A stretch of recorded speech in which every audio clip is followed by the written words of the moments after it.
This week on Twende, we are doing something a bit different. We will review some of my most memorable moments of the year. I've never seen this before, a hippo in the wild, not just in the wild, right next to the ocean. The C22, also known as the Chepilat-Ikonge Road. We will also show you some behind-the-scenes footage that you have never seen.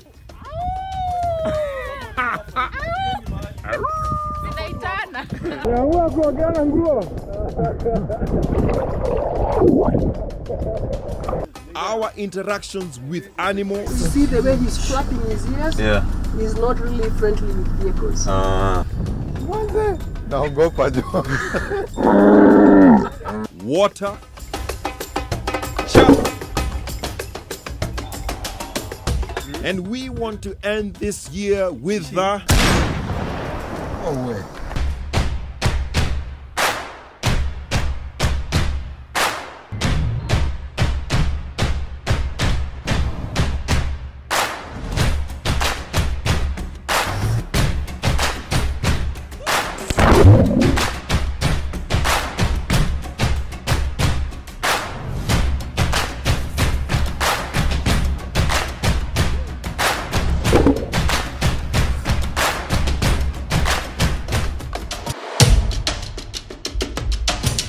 Nairobi, where all our journeys have begun.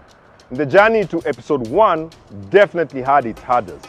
We shot in February, but our first episode aired in the second week of October. And from the onset, we wanted to set the tone. We wanted to take you to places where not many people have seen, heard of, or experienced. We row through a narrow channel leading through the reeds. A whole new world, I tell you. A whole new world. This important transboundary wetland ecosystem at the border of Kenya and Tanzania covers an estimated area of 30 squared kilometers. Now, to give you a better idea of its size, Lake Nakuru is 45 squared kilometers. So why did we go to Lake Jipe on the first episode? That's a good question.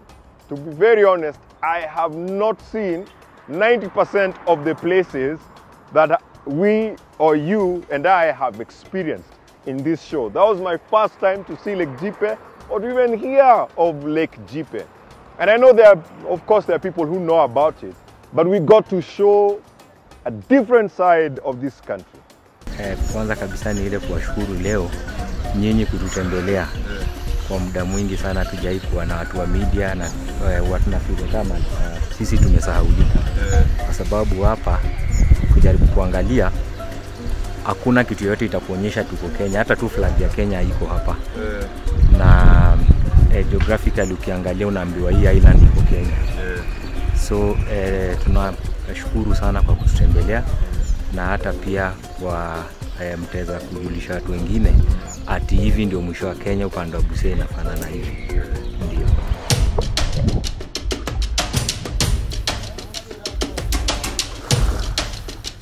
Usually you just get to see me, to see the driver. But it takes a whole community to make this episode. From editors to, writers. That's why you see credits. Credits zonga zinaendelea. Na zinaendelea tu kuongezeka because the show is growing and growing. And we want to thank you, the audience, for just, being with us and showing us so much appreciation. Now we get to get a sneak peek of who these people are and some of their characteristics. See,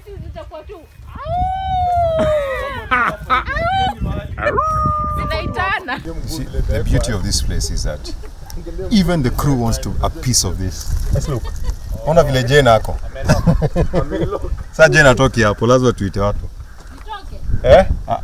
Uko short poa. So, see tuna travel, si ndio? I'm sure you are wondering, se ulala wapi? Sometimes accommodation ni poa. Na sometimes tuseme ni interesting. One day ilikuwa kuna place 844 imenisaidia sana. Kuweza kuoga na bucket. Sule kara yako pale. Chana kuwekea maji hapo. Usiweke hapo. Zaki kumi. Kuwata kuoga na kujidilika kuku. Nitaka kujitoa manyoya. Nataka kujitoa manyoya? Nataka kuosha mafuta hivyo ndio. lose weight. But this will be enough.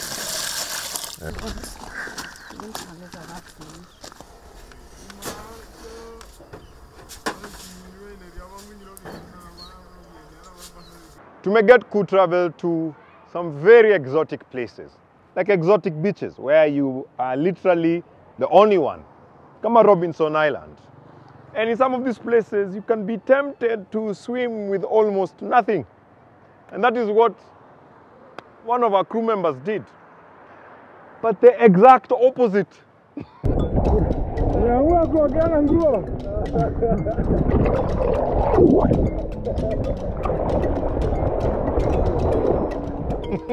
Manze, Dixon aliogelea all his clothes, but hakuna mtu hapo wa kumjudge.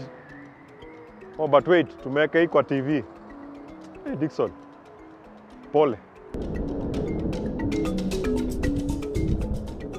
So, tukiwa Taveta, tulipata huyu mbuyu wa huyu dem Jerumani, yeah? And we wanted to recreate that World War. But we couldn't get a gun. Not your gun tena iko na permit. So we're like, so how do we do it? Manze, just like travel. Sometimes you just have to improvise. Waswahili husema kila mbuyu ana shetani wake. But this specific one alikuwa na shetani ndani yake.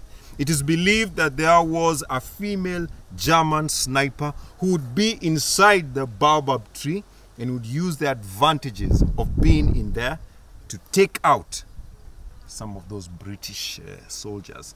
So we want to check out and see her advantages. Let's go.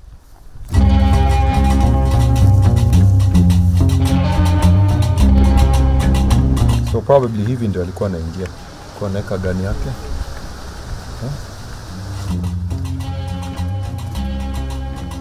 Najificha. Ich habe die British Hasen. Oh way. Hapo ilikuwa mimi na another life. Before this show, I wasn't much of a traveler. But I've experienced so much.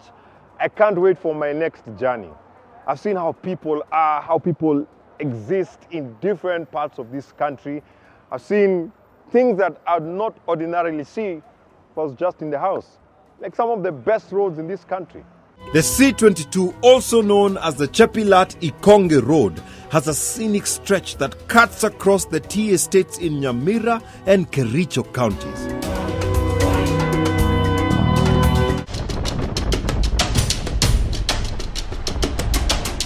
We take the C19 that leads to the last town on the mainland in Homa Bay, Mbita. We take the C27 or Bondo Osieko Road to get to where the Yala ends. We follow the road to where everybody's heading to fetch water.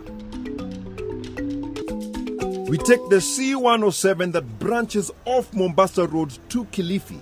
This road will take you through Kaloleni. The C22 joins the A1 from Kisii where the road crosses the mighty Sondu River.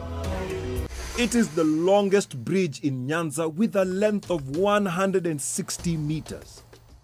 At the time of construction in 1990, it was the longest bridge in Kenya at 420 meters. However, kuna barabara zingine ni character development. There is actually a reason why we insist on this road you can use a small car, this road you need a 4x4. For example, Choi. Getting to this village is not easy as the road is not in very good condition. Some of the shows, as we go, we don't even know who we are going to talk to. So sometimes tunawapatanga kama hawajajipanga kabisa. Lakini sasa upande wa Tanzania ni mdogo, upande wa Kenya ndo mkubwa. Ndio mkubwa. Ndio mkubwa. Na kote sisi tunaruhusiwa kutembea kwa sababu hatujagawanyika wala tujatengana. Hai? Nini sasa? Nini sasa? Pole.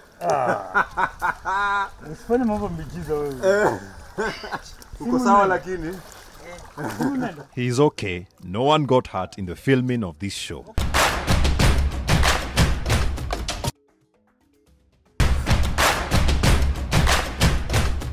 In many of our shows, we don't just show you the place, we give you a little bit of history so that you can experience it differently. For example, we're here at the junction of Biashara Street and Mwindi Bingu Street.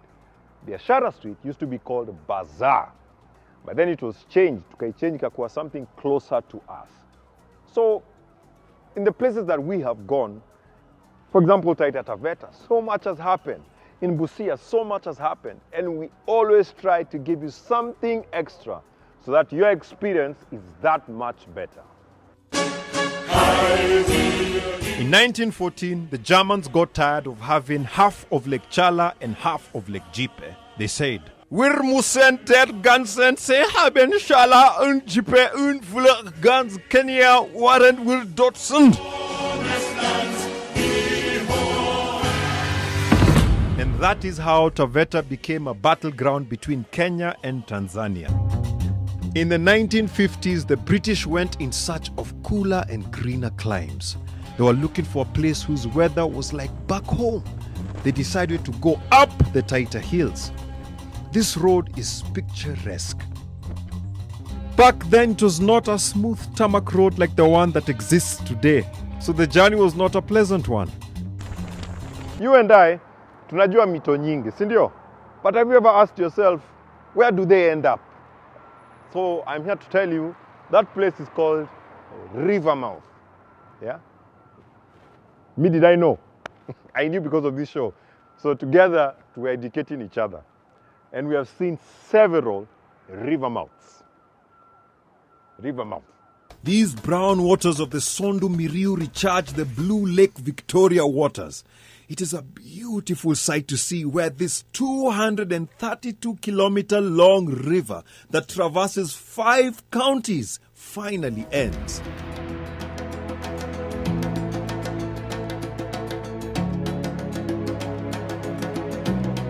One of the hardest to access as it forms a large delta that is inaccessible by land. To see it, you can either approach it from Musanda, about 5 kilometers upstream, or you can do like us, approach it from the lake.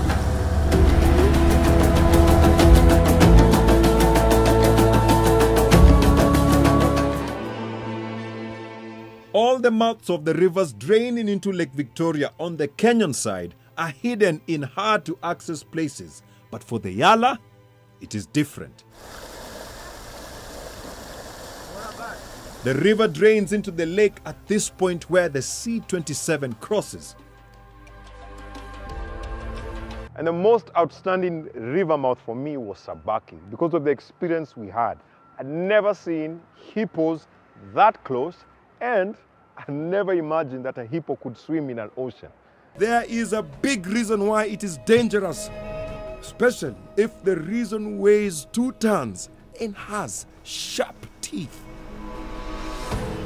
I've never seen this before, a hippo in the wild. They're not just in the wild, right next to the ocean. Tuko hapa Sabaki estuary, maji ya river ina meet up na ya ocean.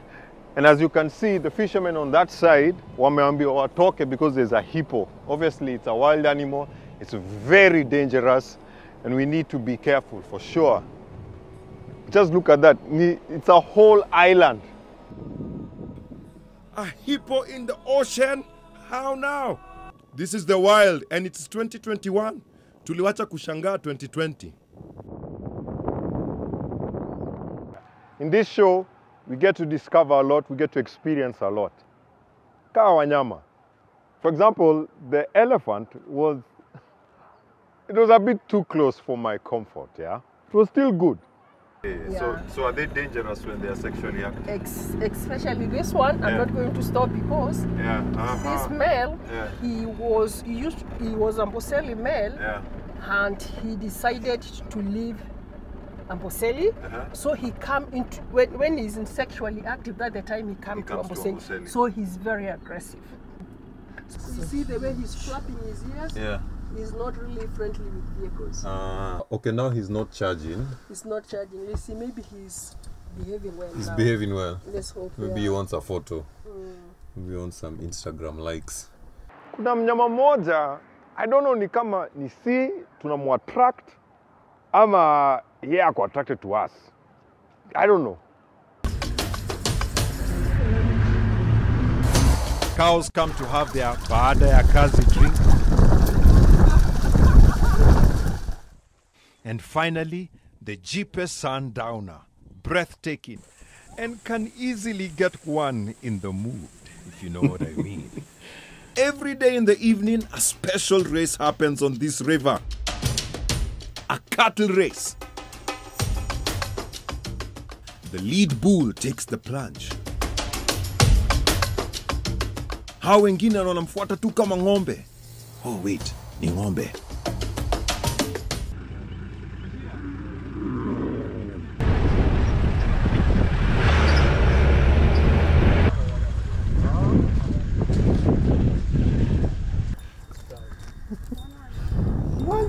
Naogopa jo.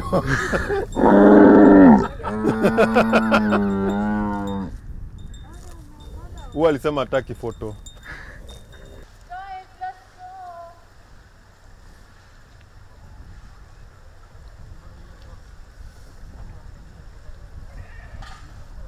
Kenya's avifauna is very diverse. In fact, around the world, we're doing very well. Okay, najua mnajiuliza avifauna ni nini? Well, kusema kweli hata mi nimelearn leo. And I'm now going to explain it in a way that Maniwe National Funds mnaelewa juu naona ni kama na struggle. Bird watching. Birds. It's one of the best locations in the world to bird watch. And we have 1,149 confirmed species in this country. To all the bird watchers out there, Lake Jipe is also a great place to come watch these feathered creatures. There are clucks, pied kingfisher, egret, stilts, hammerkops, yellow-billed storks. I bet you didn't think I knew that. It is said that the early bird catches the worm, but in Taveta, the second bird catches the fish. The egrets seem to be masters at fishing. It is a favorite for birds like pelicans, saddlebill stork, jacana. Kuna mwingine solitary tu pala anafikiria about life. The egrets must have been the first to discover this new water body.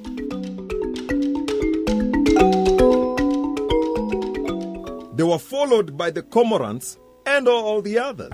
We have like almost 300 species of birds here because we have water birds like this quaco heron, we have like pampo swamp hen. There is a bird that we have covered a lot. And the interesting thing about this bird is that I thought it was only found in the Rift Valley. But you can find it in so many places.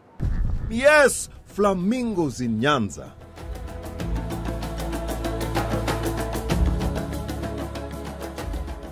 I think Amboseli is the only park where one can see flamingos and elephants at the same place. The Sabaki estuary is also a great place to watch birds. The most spectacular is the flamingo. So you can notice, he shows see high budget. You see one of those hashtag goals. We try to show you, how to experience life and experience travel affordably. And something I learned is that you don't need much for enjoyment. And I learned this in Nyanza. This marks the boundary of Kisumu and Homa Bay counties. The waters here are calm, and it is a good place to relax.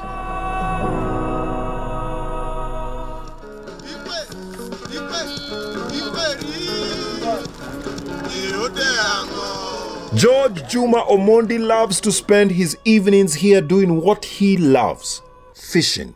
Ulianza saa ngapi? Sahi ndio tumeingia. Na utaenda hadi saa ngapi? Mpaka saa 12. Saa 12?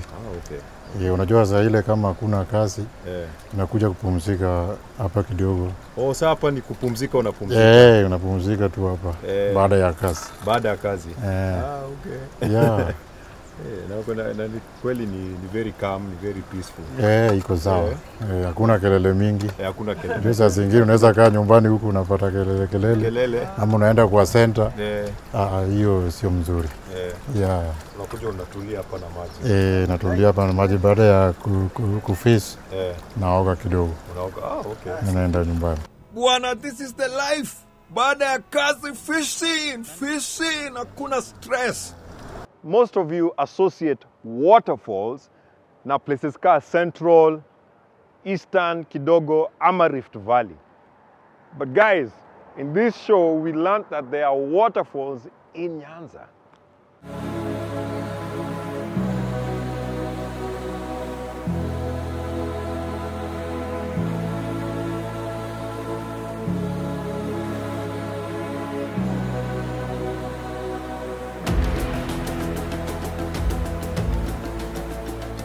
Siaya County's most outstanding waterfalls have a name that does not betray where they are located. Ndanu Falls. It sounds more like the falls ziko hapo located Kitui ama, not Nyanza. So, let's talk about lakes. Shule tulifunzwa kuna Lake Turkana, Lake Victoria, Lake Nakuru, Elementaita, Baringo, na gani ingine? Bogoria. But kwa hii show tumekishow kuna zaidi ya hizo.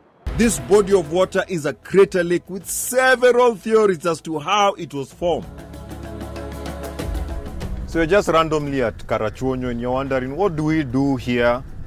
Well, I have a surprise for you, ladies and gentlemen. Lake Simbi Nyaima, Nama Flamingos. Lake Kanyaboli. Now that sounds more like a Siaya name. Just before getting into Lake Victoria, the Yala will form one last body, and this is Lake Sare.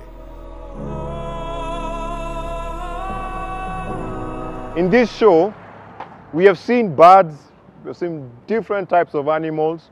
Tumeona ng'ombe wengi, tumeona scenery, lakes, springs, you name it. We have seen some of the best views ever. But it's not about that. It's about the people. And we have met amazing people who have come in all shapes and sizes, all colors. And without them, we wouldn't have some of these stories. We wouldn't have some of these juicy facts. It's about the people. It's a good note. The next time I travel or when you travel, just talk to the local people. You see, around too, everyone has an experience of life that they can share. Sasa huku ni Taveta, si ndio? Yes. Na panaitwa Ujaluoni. Sasa nataka kuuliza mlitokaje huko mkakuja huku? Unajua mimi ni mvuvi. Na mvuvi hata kienda Amerika, sasa kuna maji, kuna sehemu nyingine ni kuna shughuli ya uvuvi, yataingia hapo. Sasa mimi nitoka kule nikasikia ati kuna uvuvi unaendelea hapa Lake Jipe. Niliingia hapa. Nipoingia hapa napata kazi kubwa hapa ni uvuvi. Niko fit hapo. Uko fiti? I'm here. So what have we learned, you and I, in this show so far? We've learned that travel opens your life, your mind, your heart. Also, we've learned that it doesn't take too much to travel. Sometimes you don't need to pay anything. And then you don't need to go to places that people have gone to. You can go elsewhere and make your own travel experience. And third is experience the place that you go. Ongea na watu, take part in the activities. Go there, join the fishermen, go there, chinja mbuzi, chinja kuku, choma mahindi, that's going to make your life 3D just more enjoyable. And that was just a kionjo. 2021 ilikuwa tu. Saa 2022 tunataka kuwapeleka so many other places that we have shortlisted, and also we have been reading your feedback of the places that you would like us to visit, and we are definitely going to go there. Finally, let me end with this. A seasoned traveler once said, don't tell me how educated you are. Show me how much you have traveled.